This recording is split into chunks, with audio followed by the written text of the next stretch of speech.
কন্যার পড়াশোনার জন্য হতদরিদ্র বাবা করেছিলেন ঋণ, কিন্তু শোধ করতে পারেননি। এখন এনজিওর চাপে বাড়িতে থাকতে পারেন না। পড়াশোনায় মেধাবী কন্যা আর্থিক অসচ্ছলতার কারণে যেতে পারেনি ভর্তি প্রস্তুতির কোচিংয়ে। তাতে আটকে থাকেনি সেই অদম্য মেধাবী কন্যা তামান্নার জয়যাত্রা।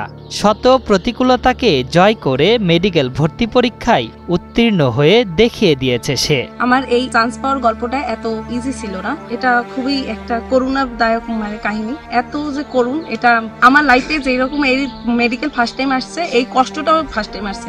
আমি এত কষ্ট কখনোই করিনি, যে আমার টাকার কষ্ট, তারপর মানুষের কথা। পটুয়াখালীর গলাচিপা উপজেলার গোলখালী ইউনিয়নের বড় গাবুয়া গ্রামের মোহাম্মদ আলাউদ্দিনের কন্যা ফারজানা আক্তার তামান্না।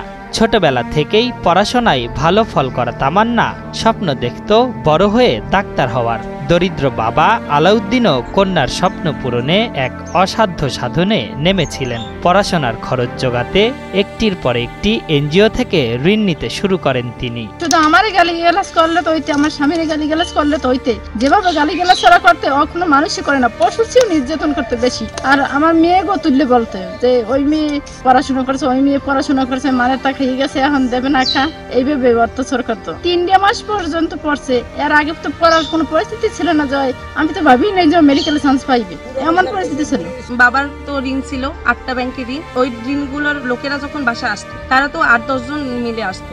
ম্যানেজার আসতো, এই ম্যানেজার, ওই ম্যানেজার, তারা এসে ঘর পুরো ভরে যেত। আমার আম্মু তো বাসায় থাকতে পারতো না, রান্না বান্না করার মতো পরিবেশও ছিল না।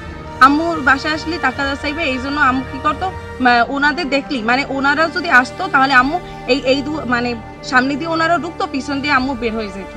ওনাদের এত কথাবার্তা শুনে তারপর ওনারা কি করতো, সকাল 8টা থেকে যদি রাত 10টা পর্যন্ত একজন মানুষের বাসায় থাকে, তাহলে একটা পড়ার পরিবেশ থাকে না।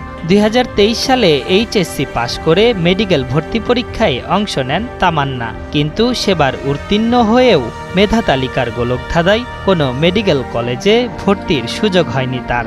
শুনতে হয়েছিল মানুষের কটু কথা, গ্রাস করে হতাশা। কিন্তু ঠিকই অদম্য এই নারী 2024-25 শিক্ষাবর্ষের ভর্তি পরীক্ষায় অংশগ্রহণ করে সাফল্যের সাথে উত্তীর্ণ হয়েছেন, পেয়েছেন মেধা তালিকায় স্থানও। 4728তম হয়ে পটুয়াখালী সরকারি মেডিকেল কলেজে ভর্তির জন্য মনোনীত হয়েছেন। আমার স্বপ্ন ছিল ঢাকা মেডিকেল কলেজে পড়ার, কিন্তু আমার তো ওরকম পরিস্থিতি তো ছিল না, আমি তো কোচিংও করতে পারিনি যে ঢাকা মেডিকেল। তারপরে যে পটুয়াখালী মেডিকেলে চান্স পেয়েছি, এটাই আল্লাহর কাছে অনেক শুকরিয়া। এরকম পরিবেশে আসলে পড়ার কোনো থাকে না। কষ্ট করে আমি পড়বো, কষ্ট করে আমার পড়া লাগবে, আমার বাবা গরিব, আমার পড়া লাগবে। তবে ভর্তি পরীক্ষায় উত্তীর্ণ হয়েও অনিশ্চয়তা পিছু ছাড়ছে না ফারজানার। ফলে ডাক্তারি পড়াটাই অনিশ্চিত হয়ে পড়েছে তার। নিজের স্বপ্ন পূরণে সামর্থ্যবানদের সহযোগিতা চেয়েছেন এই অদম্য মেধাবী। এখন যে আমি চান্স পেয়েছি, এই যে কোচিং ছাড়া আমি অনলাইনে পড়ে চান্স পেয়েছি, তো এখন আমার ভর্তি অনিশ্চিত, বই কেনা অনিশ্চিত, যে কঙ্কাল কিনতে টাকা লাগে, এই টাকার পরিমাণটা আমার ফ্যামিলি আমাকে দিতে পারবে না। আমার বাবার ছিল 12 কাঠা জমি, ওইটাও শেষ, ওটাও বিক্রি করে দিয়েছে। তামান্নার সাফল্যে এলাকাবাসীর মধ্যে আনন্দের জোয়ার বইছে। স্থানীয়রা মনে করেন ফারজানার এই অসাধারণ সাফল্য প্রমাণ করে কঠোর পরিশ্রম করলে সব প্রতিকূলতাকে জয় করা সম্ভব। আমি চাই যে আমার বোন ভালো চান্সে যাক, ভালো বড় ডাক্তার হোক, সে দেশের সেবা করুক। তামান্না এখনো সংখ্যা মুক্ত না, আসলে চান্স পেয়েও সে ভর্তি হতে পারবে কিনা টাকার অভাবে।